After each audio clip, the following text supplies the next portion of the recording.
함께 기도하시겠습니다. 살아계셔서 역사하시는 하나님 아버지 감사합니다.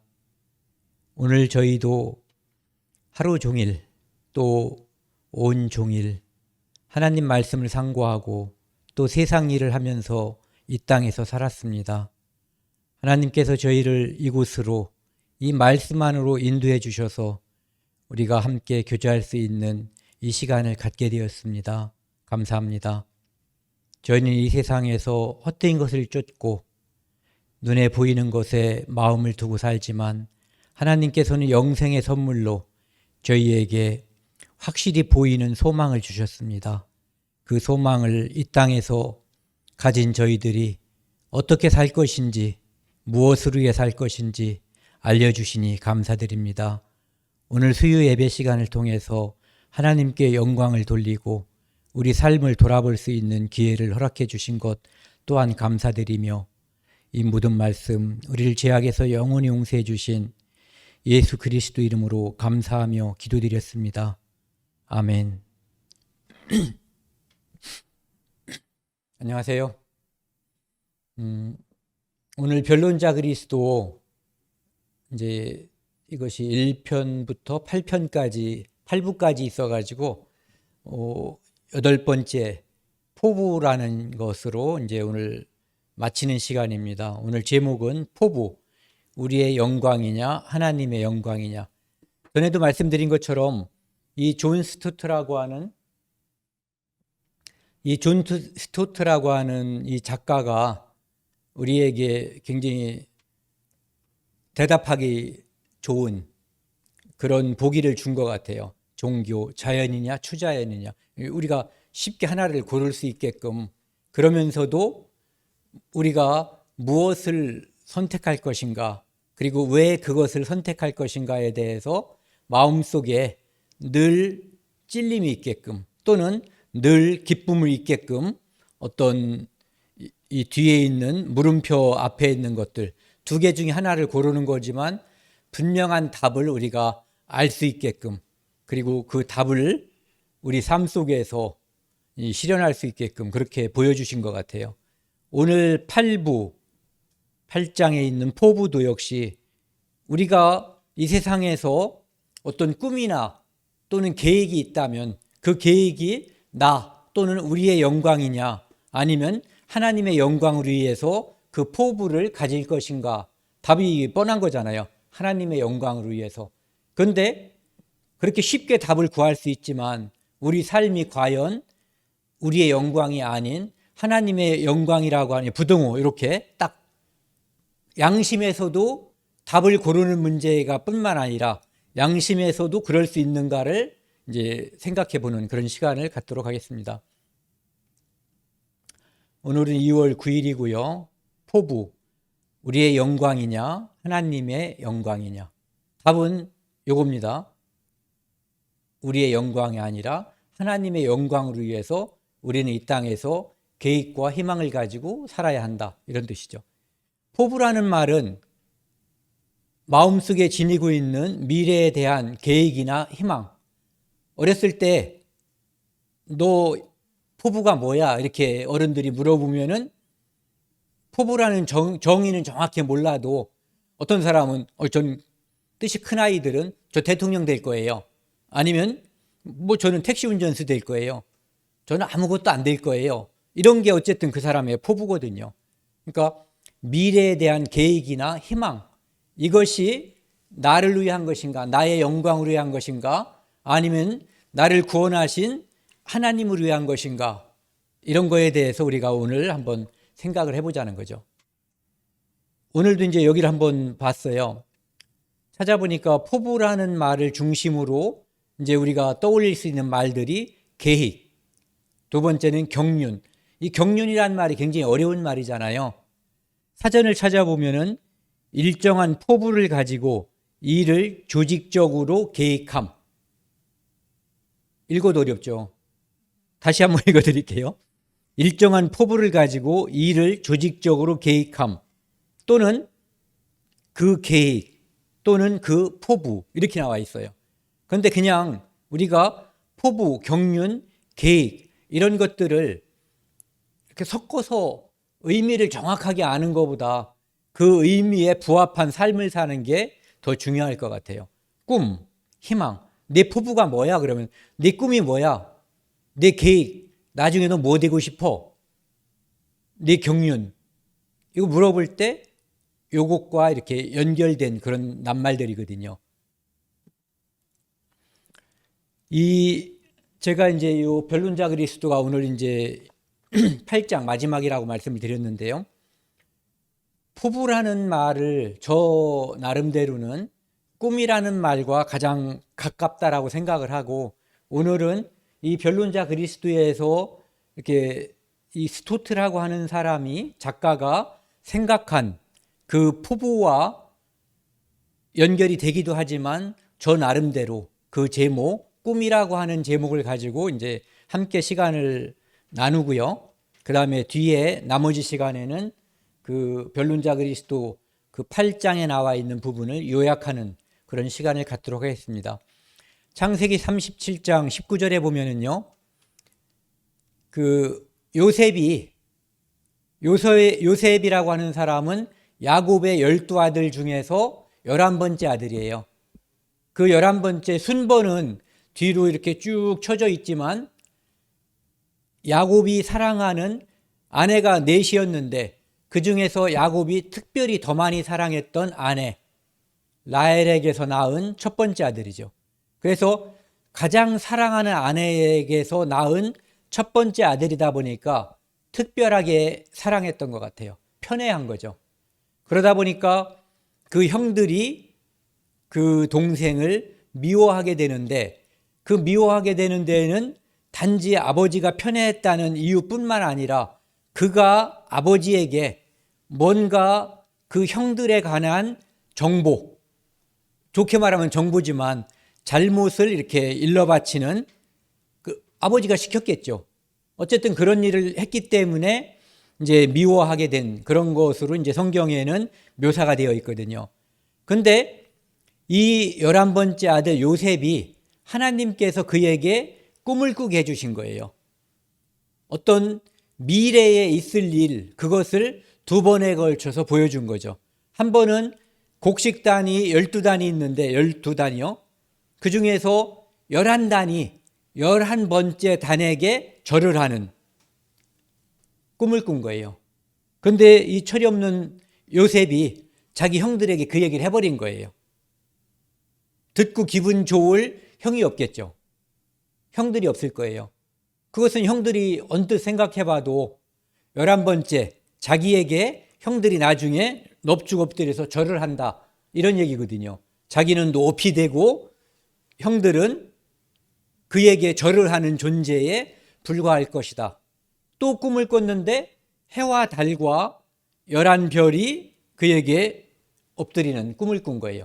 그 이야기를 했더니 형들은 더 기분 나쁘고, 아버지는 화를 냈지만 아버지는 그 마음 속에 그 꿈을 둔 거예요.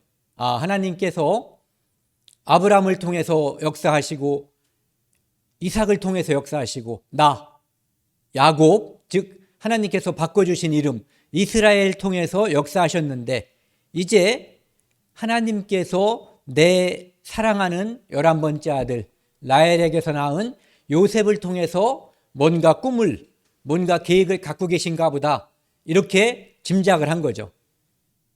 그랬는데 어느 날 아버지가 그 형들이 가서 양을 치는 곳에 이제 갔다 오라고 한 거예요.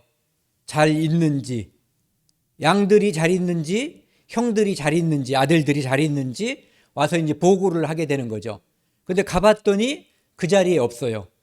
그래서 사람을 만나서 물어봤더니 그곳에서 또 한참 떨어진 곳까지 가 있기 때문에 그곳으로 가서 형들을 만나려고 먼 길, 요즘에 학자들이 말하기를 집에서부터 중간 계류지라고 하나요?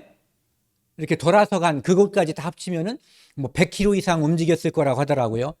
17살 된 소년이 이제 그 정도 움직여서 형들을 찾아간 거예요. 그런데 멀리서 형들이 보면서 저기 동생이 오거든요. 사랑스러운 동생이 아니라 꿈꾸는, 여긴 자라고 했지만 아마 우리가 흔히 이자가 할 때 보통 낮춰서 말하는 거죠. 별로 기분이 안 좋을 때 이분이 이렇게 말하는 게 아니라, 또는 그걸 이놈이 이렇게 말할 수도 있는 거예요. 그런 느낌, 질투와 분노, 미움이 섞여 있는 그런 말로 했을 거예요. 저기 서로 이르되, 그것도 한 사람만 그런 게 아니라 그 형들이 마음이 하나가 된 거죠. 꿈꾸는 자가 오는도다. 저거 꿈꾸는 놈 온다 이거죠.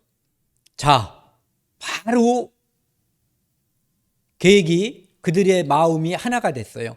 그를 죽여 한 웅덩이에 던지고, 우리가 말하기를 악한 짐승이 그를 잡아먹었다 하자. 누구에게요?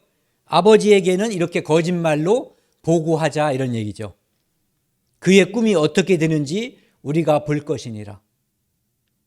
이 형들은 동생이 미운 나머지 그가 꾼 꿈, 그것이 실현되지 않기를 바라는 마음으로 이렇게 하려고 하는 거예요. 웅덩이에다가 집어넣어서, 여기가 거꾸로죠, 죽여서 집어 던지면은 그 꿈은 무산되겠죠. 그러면은 그 동생이 자기들을 모욕한 그 두 꿈은 자기들에게 실현되지 않을 거예요. 자기 동생에게 무릎 꿇는 일, 절하는 일은 이제 일어나지 않겠죠. 그래서 그들은 그 동생을 이렇게 하려고 했었던 거예요. 죽여 웅덩이에다 넣으려고. 그런데 죽여서 넣지는 않고 루벤이라고 하는 큰 형의 이제 만류에 의해서 웅덩이에다 그냥 집어넣었죠. 그곳은 물이 없는 곳이에요.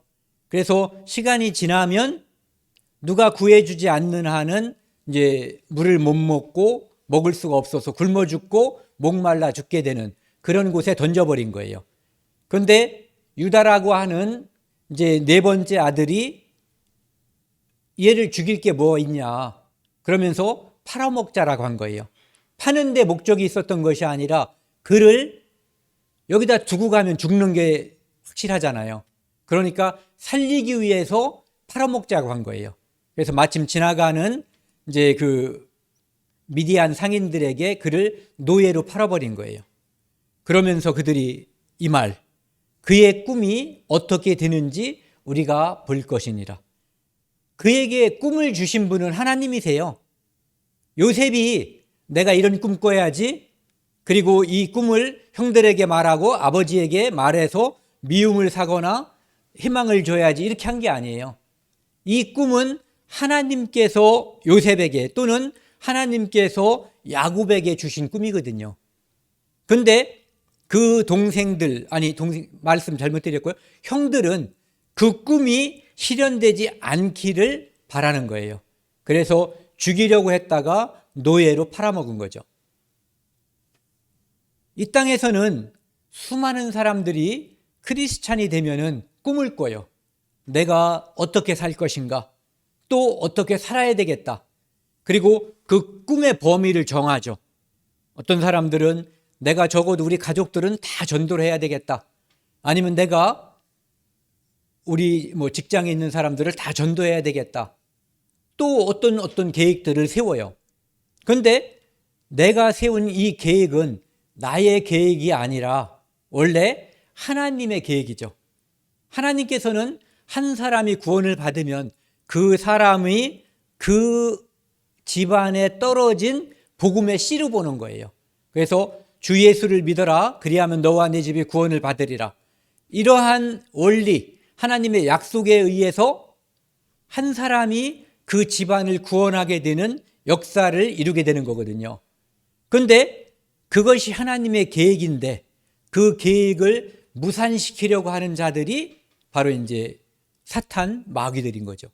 여기서도 보면은 이 요셉의 꿈을 이제 쉽게 말해서 개꿈이 되게 하려고 그러는 거죠. 이루어지지 않게 하기 위해서 형들이 노력했죠. 첫 번째로. 그 다음에 두 번째, 보디발의 아내가 요셉을 유혹함으로써 그가 감옥에 가게 했어요. 그것이 계기가 돼서 나중에 총리가 되는 어떤 계기가 됐지만, 일반적으로 우리가 생각할 때 감옥에 가는 것은 이 집에서 종살이하고 가정 총무가 되어서 일을 하는 것보다 훨씬 더 나쁜 환경에 떨어지는 거죠. 그리고 그 감옥에서는 일을 잘하고 그 감옥에 있는 우두머리에게 인정을 받았지만, 어떤 사람들의 두 사람의 꿈을 해석해 주죠. 한 사람은 술 맡은 관원, 또 한 사람은 떡 맡은 관원. 이 사람들의 꿈을 해석해 주지만, 그 꿈대로 술 맡은 관원은 3일째 석방이 되고 자기의 원래 자리에 복직이 되잖아요. 하지만 그 떡 맡은 관원은 이제 꿈대로, 꿈의 해석대로 죽게 되는 거죠. 그는 그 자기가 해석해 준 꿈대로 석방되는 그 술 맡은 관원에게 자기를 신원한 거죠. 나를 좀 파라오에게 얘기해서 이 감옥에서 풀려나게 해달라고.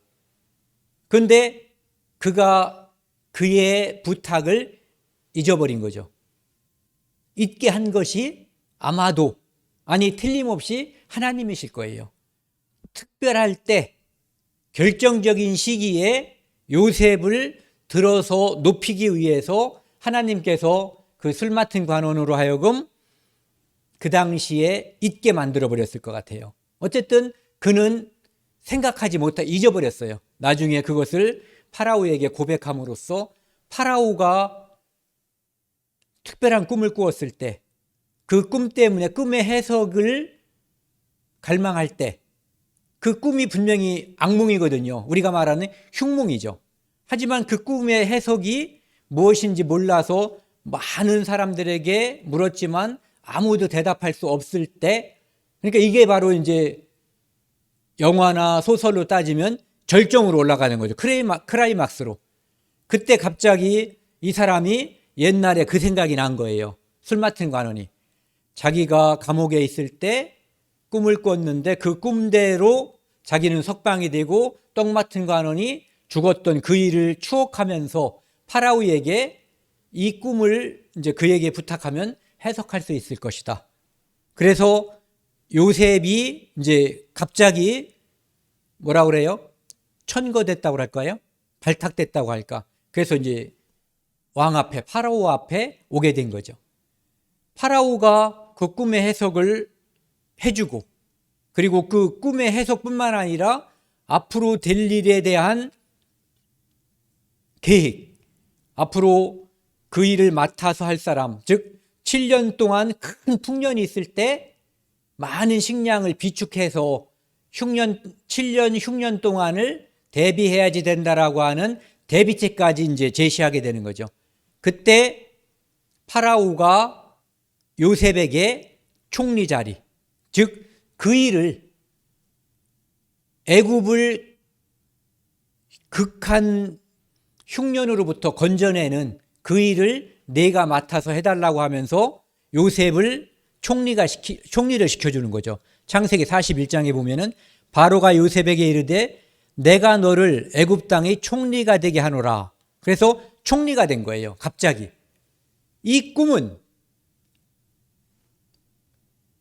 아까도 말씀드린 것처럼 요셉이 꾼 꿈이지만, 요셉이 그 꿈을 자의로 자기 스스로 꿀 수가 없는 꿈이에요. 그 꿈은 하나님께서 요셉에게, 또는 하나님께서 야곱에게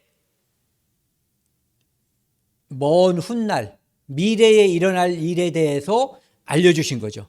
그리고 그 꿈의 해석은 결국은 창세기 15장에 나와 있는 아브라함에게 하나님께서 약속해 주신 내 후손이 이방의 객이 되겠고 400년 동안 거기서 노예 생활을 하다가 내가 그 민족을 이제 징치하고 거기서 큰 재물을 이끌고 나오게 될 거다라고 하는 그 예언, 그 계획에 대한 1차적인 성취라고 볼 수가 있는 거죠. 그래서 하나님께서는 이스라엘 민족을 그곳에 집어넣고 큰 민족이 돼서 애굽을 하나님께서 심판하고 그 민족을 끄집어낼 때, 애굽 사람들에게 이 세상에는 하나님밖에 신이 없다는 거, 그것을 보여주게 되는 거죠. 특히 이제 유월절 사건이라든지 10가지 재앙을 통해서. 그리고 홍해가 갈라지고 이스라엘 민족은 홍해를 맨 땅으로 건너가게 되고 나머지 사람들 병거와 군사들이 그 안으로 들어갔을 때 하나님께서 홍해를 착 합쳐지게 해서 그들을 전멸시켰을 때 그 소문은 애굽과 이스라엘뿐만 아니라 그 주변에 있는 수많은 민족들에게 다 퍼져나가서 오직 여호와 하나님만 세상을 창조하신 분이고 이스라엘을 애굽에서 일방적으로 건져서 해방시킨 그러한 참신이라고 하는 것을 알리게 된 거죠. 그래서 그것을 알게 된 사람 중에 한 사람이 바로 라합이라는 사람이죠. 그래서 라합은 그것을 알았기 때문에 자기 동족을 배신하고 그들과 한편이 돼서 그 가족을 다 구원하게 되고 결국은 예수 그리스도가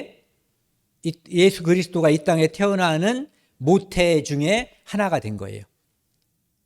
어쨌든 하나님께서 요셉에게 준 꿈의 결정판, 총리가 되게 하고 결국은 이 밑에 있는 것처럼 바로가 그에게 애굽 전국을 총리로 다스리게 하였더라.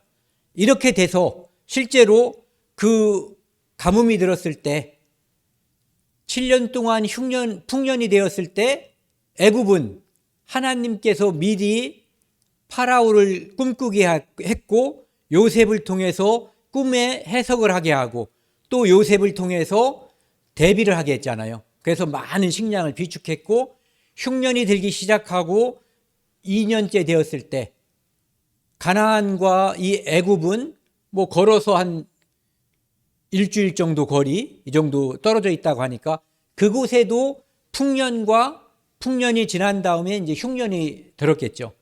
이곳에서는 정보가 있었기 때문에 수많은 식량을 비축했지만 그곳에서는 그냥 흥청망청 먹고 그러다가 갑자기 흉년이 되니까 2년쯤 되니까 비축한 게 없어서 이제 굶게 된 거죠. 그래서 그들이 애굽으로 아버지의 허락을 받고 식량을 사러 왔다가 결국은 그들의 요셉의 형들이 꿈대로 무릎을 꿇게 되고 그의 아버지도 이 땅으로 이제 모셔왔지만 결국은 어쨌든 위치상으로 볼 때 아들은 총리고 아버지는 그냥 평민이잖아요. 그래서 그 꿈이 이루어지게 된 거죠. 이 꿈은 하나님의 계획인 거거든요. 요셉을 통해서 꿈꾼 거지만 하나님의 계획. 우리가 이 땅에서 죄인으로 태어나서 죄를 짓다가 하나님을 만나고 예수 그리스도를 구주로 영접한 후에 내가 가지고 있는 모든 계획, 아까 얘기한 것처럼 포부라고 하는 것, 그것은 결국은 내 포부인 것 같지만 하나님의 경륜, 하나님의 포부인 거예요. 그렇기 때문에 이 세상에서 영광스러운 분은 오직 하나님이시거든요. 영광을 우리에게 주시는 분도 하나님, 그 다음에 우리가 영광을 돌려야 할 존재도 하나님밖에 없는 거거든요. 그래서 우리가 요셉이 총리가 됨으로써 그 모든 영광이 그 모든 꿈을 꾸게 한 하나님께 돌아갔던 것처럼 우리가 죄인이었다가 예수님의 피로 인해서 의인이 되고 천국에 대한 소망을 갖게 되는 그것으로 인한 모든 영광은 하나님께 돌아갈 수밖에 없는 거거든요. 우리는 그분으로 인해서 영광스러워진 거예요. 죄인이 예수님의 피로 인해서 의인이 된 거죠. 죽어 마땅하고 지옥과 마땅한 존재가 하늘에 대한 소망, 하나님의 자녀가 되는 이 영광을 누린 거거든요. 이 모든 영광은 그분께서, 하나님께서 일방적으로 주신 거죠.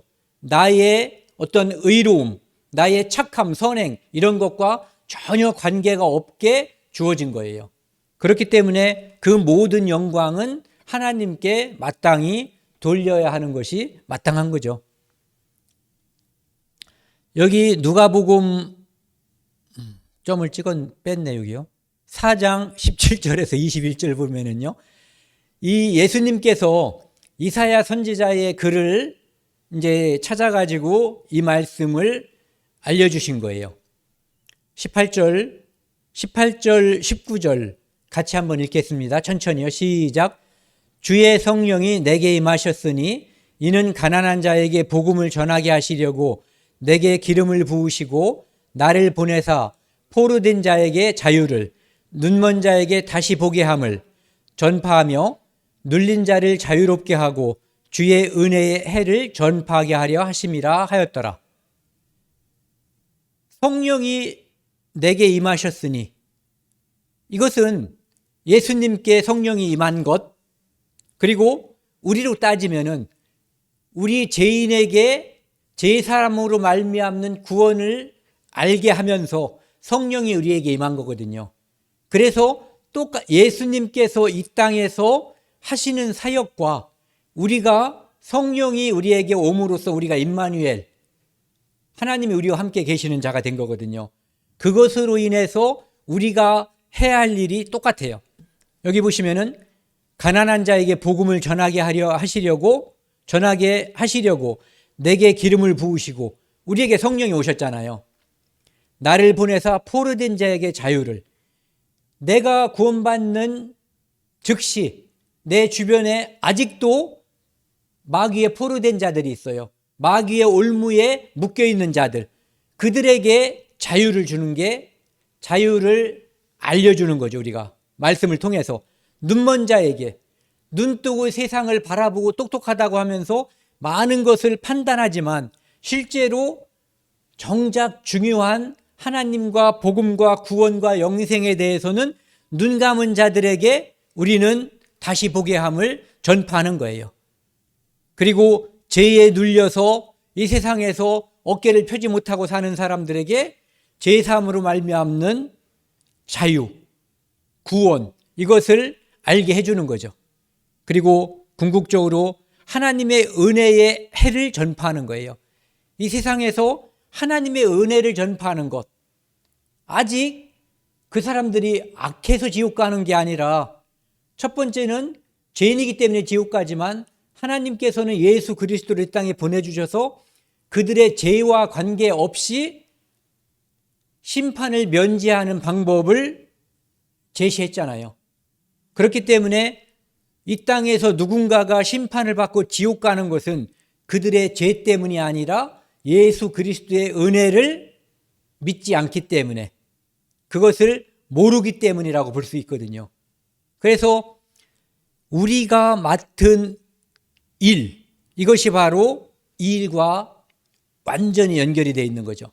그러니까 요셉에게 하나님께서 그 꿈을 2번에 걸쳐서 꾸게 해주시고, 결국은 요셉을 통해서 그 일을 이루시고 이스라엘 민족이 애굽이라고 하는 나라에서 큰 민족이 되게끔 하나님께서 키워주신 거잖아요. 그 민족을. 그리고 아까 말씀드린 것처럼 애굽과 이스라엘과 많은 민족에게 하나님께서 이스라엘을 건져내는 그 장면, 그것을 통해서 참신, 세상을 창조하신 유일하신 신은 여호와 하나님밖에 없다라고 하는 것을 보여주신 것처럼, 그것을 통해서 하나님께 영광이 돌아가고 많은 사람들이 하나님 앞에서 떨게 되고 하나님을 칭송하게 된 것처럼, 우리를 통해서 이제는 아무것도 아닌 우리들, 죄인이었던 우리에게 복음이 전파됨으로 말미암아 우리를 통해서 아직 죄의 사슬에 매인 자들에게, 그 다음에 아직 눈먼 자들에게, 죄에 눌려있는 자들에게 복음을 전파함으로써 하나님을 전하게 하는 그 꿈, 그것을 하나님께서 우리를 통해서 꾸고 계시는 거죠. 이 꿈은 진행형인 거예요. 오늘도 또 우리가 살아있는 동안 우리를 통해서 이 땅에서 하나님께서 우리에게 주신 이 꿈, 포부, 이것이 하나하나씩 또 서서히 또는 갑자기 이제 이루어지는 거죠. 그래서 21절 뒤에 보면은요, 이 글이 오늘 너희 귀에 응하였느니라. 그래서 어느 날 내가 하나님의 말씀을 통해서 구원을 받고 내가 다른 사람들에게 누군가가 나를 위해서 기도하고 누군가가 내 구원을 위해서 오래 참고 기다렸던 것처럼 나도 이 성령이 내게 임하고 난 다음에는 그들을 위해서, 아직 구원받지 않은 사람들을 위해서 하나님께서 은혜의 햇빛을 그들에게 보여줄 수 있게끔 내가 그들에게 징검다리가 돼야지 되는 거죠. 걸림돌이 아니라 징검다리가 될 수 있게끔 하는 그 과정이 지금 오늘날 우리에게 이루어지고 있는 거죠. 그것은 하나님께서 우리를 통한 꿈인 거예요. 요셉을 통한 꿈이 실현된 것처럼 우리를 통한, 첫 번째는 예수 그리스도를 통한, 그리고 예수 그리스도를 통해서 구원받은 우리를 통해서 이 꿈이 하나님의 경륜, 포부, 계획, 희망, 이것이 지금 펼쳐져 가고 있는 거죠. 그러니까 우리가 하나님께서 우리를 영광스럽게 했거든요. 그렇기 때문에 우리가 하나님께 그 모든 영광을 돌려야 하는 거죠. 그래서 포부, 우리의 영광이냐 아니면 하나님의 영광을 위한 것이냐, 답은 자명한 거예요. 그분이 우리를 영광스럽게 했기 때문에 우리는 그분을 영광스럽게 해야 하는 거죠. 그리고 고린도전서 15장 10절에 보면은요, 그러나 내가 나이든 것은 하나님의 은혜로 된 것이니, 사도 바울이 자기가 된 것, 그렇게 수많은 사람들에게 악행을 하면서 복음 전하는 사람들을 죽이고 방해하고 모욕했는데, 그런데도 하나님께서는 오래 참으시고 그를 하나님의 복음을 전하는 이방인의 사도로 삼아주신 것, 그것이 바로 하나님의 은혜로 됐다는 거죠. 그것은 우리도 똑같은 거예요. 우리도 우리의 죄 때문에 멸망받을 수 있는 존재였거든요. 사도 바울과 똑같았죠. 옛날에 사울이었을 때. 그런데 하나님의 은혜로 인해서 우리도 역시 죄와 관계없이 천국의 소망을 가진 그러한 존재로 하나님께 감사함을 매일매일 표현하는 그러한 존재로 바뀐 거예요. 그래서 오직 나와 함께 하신 하나님의 은혜로라. 뭐가요? 내가 이 땅에서 수고하는 것, 그 다음에 나를 통해서 무언가 하나님의 일이 성취되는 것, 그것도 내 수고 때문이 아니라 그것도 역시 하나님의 은혜라, 이런 얘기죠. 그러니까 내가 사도된 것도, 내가 복음을 통해서, 하나님의 예수 그리스도의 복음을 통해서 수고하는 그 모든 것도 역시 하나님의 은혜라고 하는 거예요. 그러니까 영광이 하나님께 돌아가는 거죠. 사도 바울이 구원받은 것은 하나님의 은혜지만 지금 내가 많은 사람들에게 전도하는 것은 내 수고 덕분이야, 이렇게 하면은 그때부터는 하나님께 영광이 아니라 자기를 높이게 되는 거죠. 네. 사도행전 20장 24절에도요, 사도 바울이 이제 그 로마로 붙잡혀 가기 전에 에베소 장로들에게 이제 에베소 장로들을 초청해서 이야기하는 장면이죠. 내가 달려갈 길과 주 예수께 받은 사명 곧 하나님의 은혜의 복음을 증거하는 일을 마치려 하면은, 사도 바울은 본인이 거기 가면은 죽을 거라는 것을 알고 있어요. 하지만 사도 바울이 생각했던 것처럼 금방 죽은 게 아니라 오랫동안 살면서 복음을 전하고 하나님의 영광을 많이 선포한 다음에 죽게 되는 거죠. 그런데 사도 바울은 나의 생명조차 조금도 귀한 것으로 여기지 아니하노라. 내게 생명을 주신 분, 그분이 나를 통해서 영광을 받으셨기 때문에 내 생명, 이 육신의 생명은 조금도 소중하게 여기지 않는다는 얘기예요. 왜? 그분이 좀 더 귀한 것이 아니라 완전히 새롭고 영원하고 비교할 수 없는 영광스러운 것을 사도 바울을 위해서 그리고 우리를 위해서 준비했기 때문에 이것을 조금도 귀한 것으로 여기지 않는다라고 생각하고 있는 거죠. 정신질환 때문에 착각하고 있는 것이 아니라 더 큰 것, 영원한 것을 이미 봐버린 거예요. 그래서 변하는 것, 그 다음에 시드는 것, 이거에 대한 가치를 상대적으로 아주 낮게 보고 있는 거죠. 디모데후서 4장 6절 8절 말씀에는요, 이때는 사도 바울이 로마 감옥에서 실제로 이제는 좀 전에 에베소 장로들에게 이야기할 때는 내가 로마에 가면 여러분들을 다시 못 만난다라고 하는 그것은 금방 죽을지 어떨지는 모를 때였던 거예요. 다만 가면은 너희들을 못 만나고 내가 죽는다는 것만 알 때죠. 그런데 지금 이 장면은 곧 자기가 죽는다고 하는 것을 알고 있었을 때예요. 그래서 이 전제라는 말을 쓴 거거든요. 이 전제라고 하는 것은 제사 드릴 때 포도주나 이 술을 이렇게 붓는 제사를 말하는 거예요.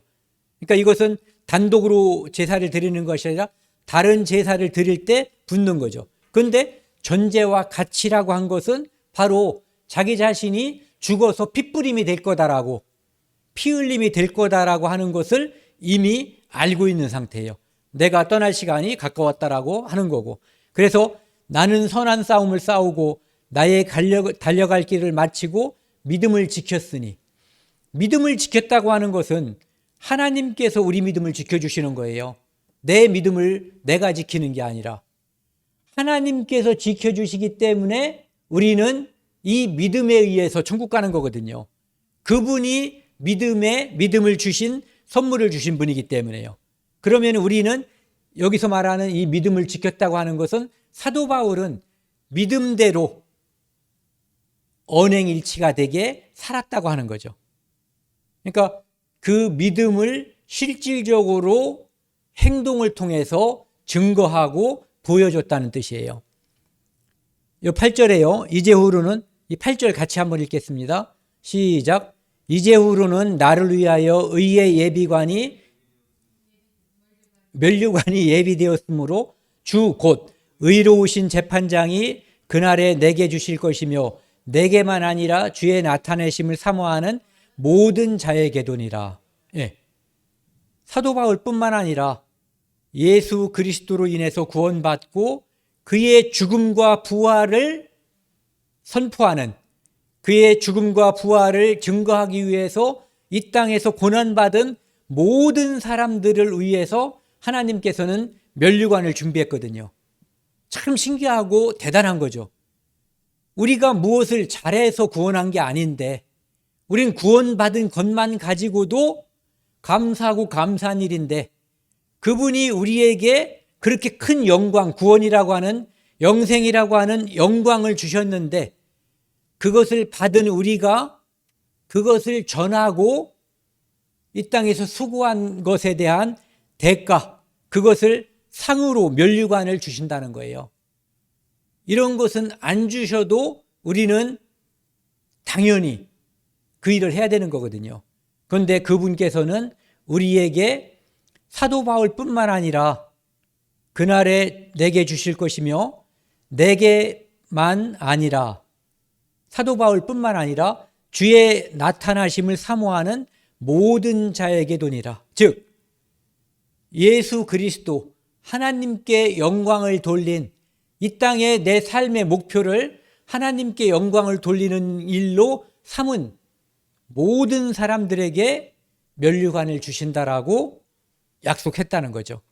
그것이 사도 바울이 본인뿐만 아니라 그 시대에 있는 성도들, 그리고 그 후에 2000년 가까이 살아온 많은 시대의 성도들에게 하나님께서 이러한 계획을, 우리를 통해서 이러한 꿈을 실현하고 있다라고 하는 것을 보여주고 있는 거죠. 오늘 여기까지 하고요. 변론자 그리스도 8번째 시간, 이 포부에 대해서 이 책에 나와 있는 내용을 간략하게 요약하도록 하겠습니다.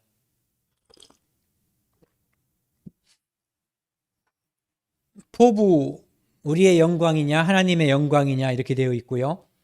영광이라고 하는 것은 하나님께로부터 나오고 하나님께만 돌려져야 한다. 이것이 이 존 스투트의 생각이고 당연히 우리의 생각도 여기에 이제 동의를 하는 거죠. 즉 영광의 주체시며 목적, 즉 영광의 대상은 오직 하나님 한 분뿐이시다 이렇게 나와 있어요. 여기 나와 있는 것처럼 첫 번째, 사람이 아니라 하나님께 영광을, 그리스도의 생애는 전적으로 하나님께 영광을 돌리는 그러한 생애였다는 거예요. 그렇기 때문에 우리의 삶도 그렇게 가야지 된다라고 하는 거죠. 종교개혁이라고 하는 것은 인간 중심의 생각을 하나님 중심으로 사람에게 영광을 돌리는 것에서 하나님께 영광을 돌리는 것으로 바꾼 사건이 바로 이제 종교개혁이라는 거죠. 그래서 권위라고 하는 것은 사람 전통, 사람의 전통을 말하는 거예요. 그것에서 기록된 말씀의 우위성과 충족성을 지지하는 것으로 바뀌는 거예요. 그러니까 권위는 사람의 전통, 전에 말씀드린 거로 말하면 장로의 전통, 바리새인의 전통에서 말씀의 전통으로 말씀이 유일한 권위가 된다고 하는 거죠. 그 다음에 구원이라고 하는 것은 사람의 공로가 아니라 오직 그리스도의 완성된 사역의 충족성을 지지한다. 그래서 오직 믿음, 오직 칭의. 칭의라고 하는 것은 그분이 우리를 의롭게 해주신 거잖아요. 우리의 의로움 때문이 아니라. 그리고 그래서 교회라고 하는 것은, 교회의 권위는 오직 성경으로, 죄인을 구원하는 것은 오직 믿음과 오직 은혜로, 그 다음에 교회의 권위와 죄인을 구원하는 그것이 오직 성경인 것과 오직 믿음과 오직 은혜라고 하는 그 동기는 뭐냐면은 오직 하나님께만 영광을 돌려야 한다라고 하는 취지에서 그렇게 된다는 거예요. 이방인들은 다스림과 권위에, 이방인들은 다른 사람을 찍어 누르고 자기를 드러내는 거에 관심이 있다는 거예요. 그런데 제자, 예수 그리스도의 제자는 그리스도를 본받는 봉사의 정신에 특징이 있다는 거죠. 그러니까 그 사람을 바라보면 그가 이방인인지 믿지 않는 사람인지 예수 그리스도를 믿는 제자인지를 알 수 있다는 거죠. 그 삶의 모습과 태도에 의해서. 그 다음에 봉사에 따른 권위, 이것은 건전한 가르침과 언행일치, 주장함이 아닌 모범됨. 무엇인가를 다른 사람들에게 이렇게 좀 전에 있는 거, 이방인들은 권위이고 다스림에 의해서 자기가 드러나잖아요. 그런데 성도는, 제자는 봉사에 따라, 봉사를 얼만큼 하느냐, 남에게 얼만큼 낮아지느냐에 따라서 그 사람의 권위가 나타난다는 거예요. 그래서 주장함, 남을 지배하는 것이 아니라 낮아지고 모범됨으로써 예수 그리스도처럼, 그것이 그 사람의 권위를 얼만큼 낮아졌는가로 좌우한다, 이런 얘기죠. 그래서 교역자는 평신도에게 순종함을 요구해서는 안 된다. 그 다음에 평신도 간에는 사제, 스승과 제자 간에 묵종관계가 있어서는 안 된다는 거예요. 왜? 형제니까. 예수님께서 너희들은 다 형제라고 말씀해 주셨거든요. 그렇기 때문에 그것을 깨는 것은 교역자와 평신도 간에 상하관계가 되는 것, 이것은 문제가 있는 거고, 또 평신도 간에 사제관계가 되는 것, 이런 것들은 문제가 있는 거라는 거예요. 그것은 형제애를 분열하고, 또 한 가지는 하나님께 속한 대권, 모든 영광과 모든 가르침은 하나님을 통해서인데 그 대권을 훔치는 것이기 때문에 잘못된 것이다, 이런 얘기예요. 그 다음에 두 번째, 영광은 하나님에게서가 아니라 사람에게서. 아까도 이제 몇 번 말씀드린 것처럼 하나님보다 바리새인들은 사람보다, 아니 거꾸로 사람에게서 영광을 취한 거예요. 하나님보다. 하나님께 영광을 돌린 것이 아니라 사람들로 인해서 자기가 영광을 받고 사람들에게 영광을 돌리기를 좋아했던 거죠. 근데 영광은 하나님께서 사람에게 주셨고 영광을 받으실 분은 오직 하나님 한 분뿐이시라고 하는 것을 이제 잊고 있었다는 거예요. 바리새인들은. 그래서 그들은 사람의 눈치를 보고, 그래서 헛된 영광, 이 땅에서의 사람들의 칭송 때문에 그리스도를 통한 영광을 그들은 눈감아 버렸다는 거죠. 그리고 그들은 사내들인 공의의 눈치를 보느라고 개종하는 것을 방해했다는 거예요. 예수 그리스도를 믿고 나아가는 그것을 자기들도 안 하고 다른 사람들이 가려고 하는 것도 방해했다는 거죠. 그리고 사람이 두려워서 예수 그리스도를 통한 예수 그리스도를 증거하는 그 증인이 될 수 있는 그 길을 선택하지 않고 입을 닫아버렸다는 거예요. 사람이 두려워서. 그리고 또 한 가지는 헛된 영광, 사람의 칭찬을 원했기 때문에 그것은 이 땅에서 이미 칭찬을 받으면 하늘에서 받을 칭찬이 없어진다, 이런 얘기죠. 그 또 한 가지는 네 번째, 종교 행위, 이 경건의 방법과 목적을 사람에게 둔 거예요. 그래서 사람에게 보이려고 그들 앞에서 너의 의를 행하지 않도록 주의하라고 하는 예수님이 마태복음 6장 1절에서 말씀하신 그 말씀에 현저하게 위배됐다는 거죠. 그 다음에 세 번째, 종교의 두 가지 형태. 종교는 거칠애와 내면적인 두 가지가 있다는 거예요. 하나는 은밀한 것과 거칠애. 거칠애는 바리새인들의 전유물인 것처럼 우리가 성경을 읽다 보면 생각할 수 있는데, 현대를 살고 있는 그리스도인들인 우리도 거칠애에 익숙해질 수 있고 그렇게 살고 있음을 고백해야 된다는 거예요.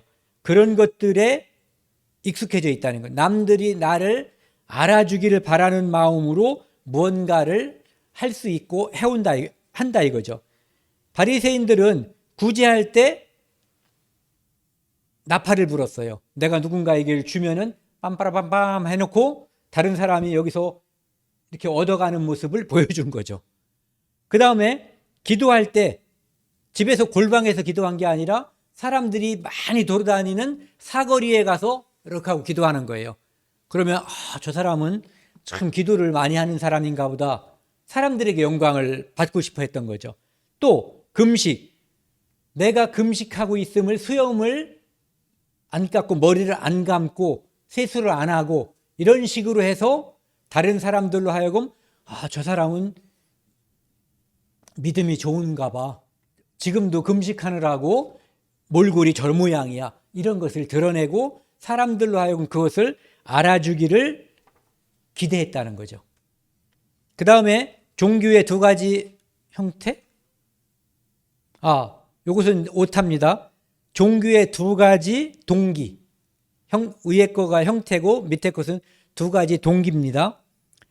하나는 이제 사람의 영광을 얻으려 함, 그래서 공중 앞에서 과시하는 거, 예식하는 거, 자기를 표면적으로 드러내려고 하는 게 이제 종교의 두 가지 동기 중에 하나고, 또 한 가지는 하나님의 영광을 높이기 위함. 그래서 마음과 동기, 하나님을 하나님으로 아는 것, 이것이 중요하다는 거예요.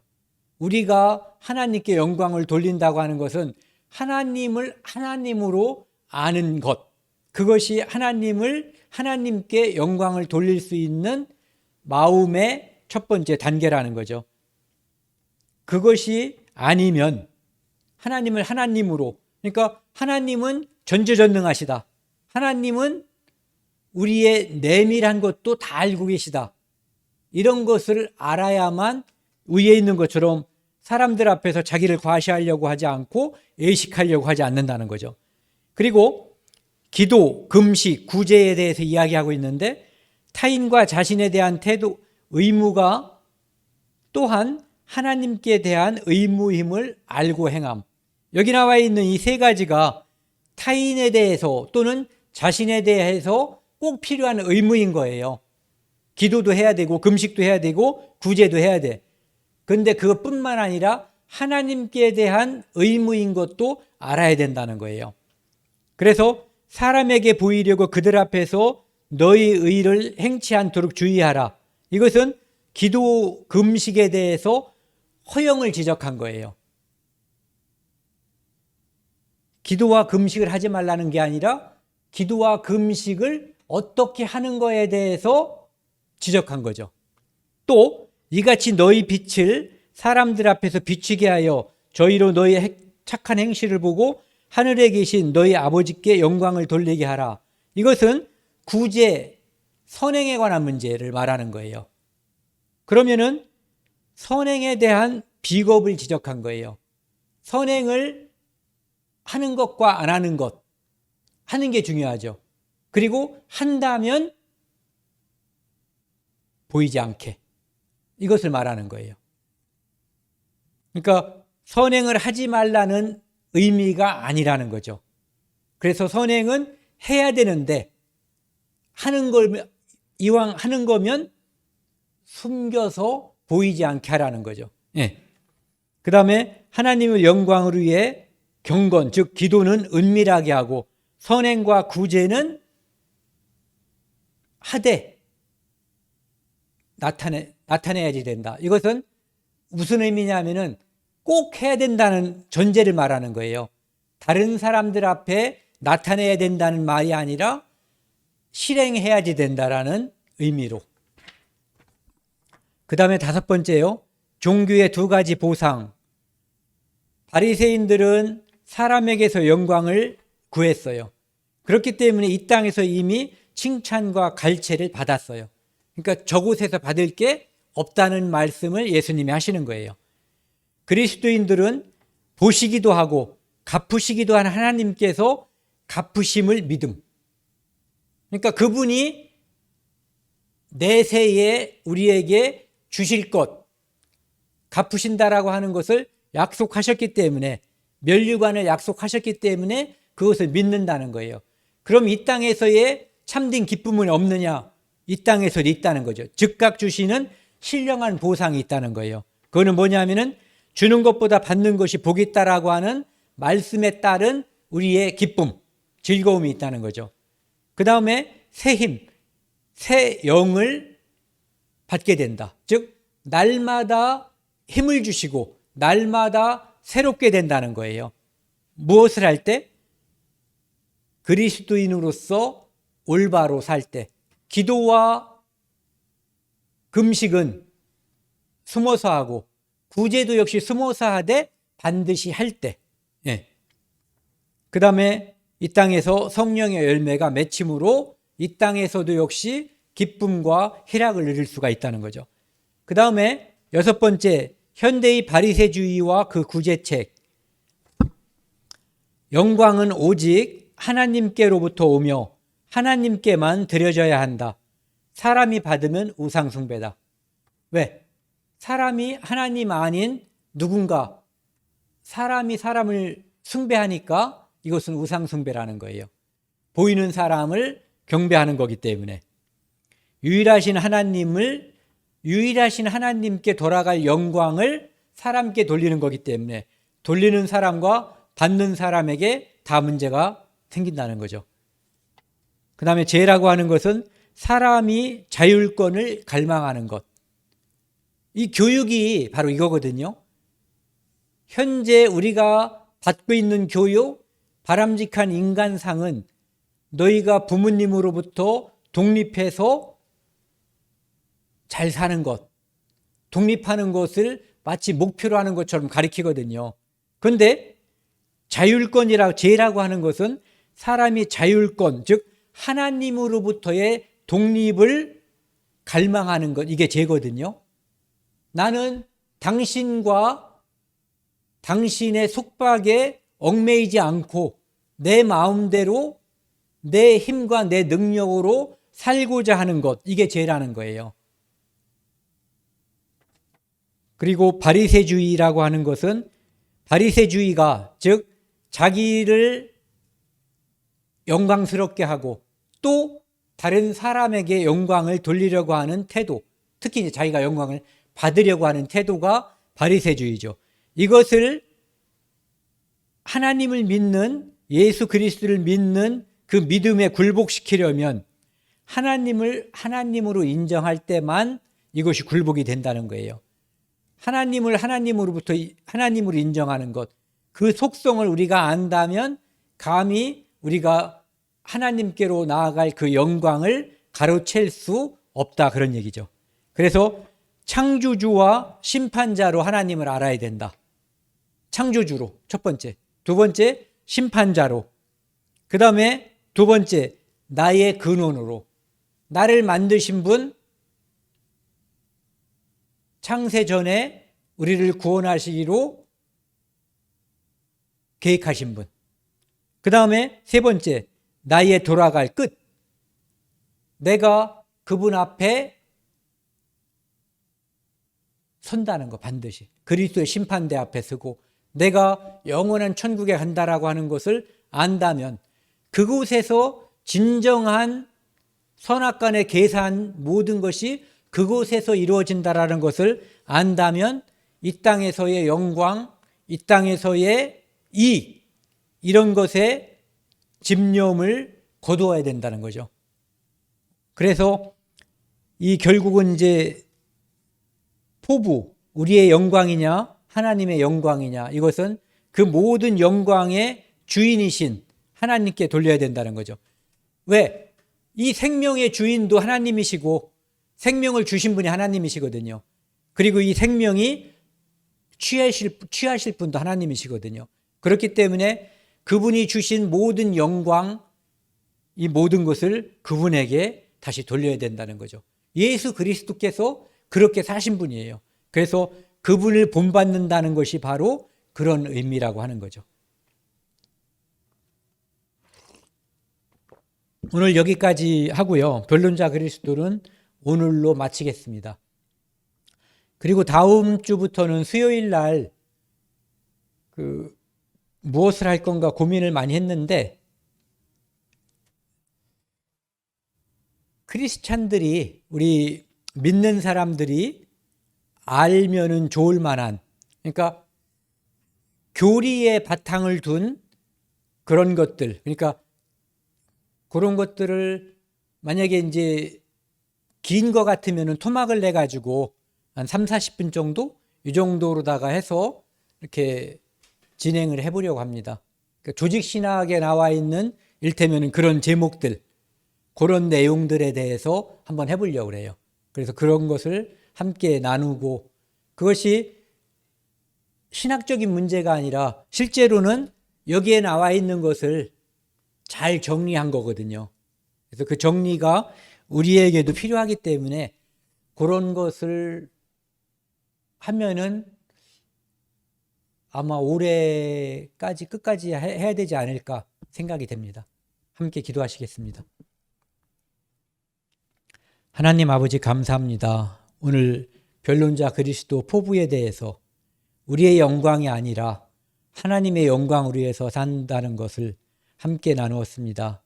하나님께서 요셉을 통해서 꿈을 주셨고 그 꿈을 주신 분도 하나님이시고 그 꿈을 이루신 분도 하나님이십니다. 하나님께서 죄인인 우리들을 구원하시고 우리를 통해서 꿈을 주셨습니다. 우리가 이 땅에서 죄인이었지만 이제 예수 그리스도의 피로 의로운 자가 되었고 주 예수를 믿으라 그리하면 너와 네 집이 구원을 얻는다고 하는 그 꿈에 따라서 우리는 이 땅에서 살고 있습니다. 그 꿈이, 하나님께서 우리에게 주신 그 꿈과 그 계획이 우리를 통해서 하나님의 계획이 실현됨을 믿고 알게 해주시니 감사드립니다. 오늘 이 시간 이곳에 참석하지 못한 많은 형제자매들이 있습니다. 그리고 먼 곳에서 온라인을 통해서 함께하는 형제들, 자매들이 있습니다. 하나님께서 각 사람의 형편대로 지켜주시고 어루만져 주시기 원합니다. 이 모든 말씀 우리를 죄악에서 영원히 용서해 주신 예수 그리스도 이름으로 감사하며 기도드렸습니다. 아멘.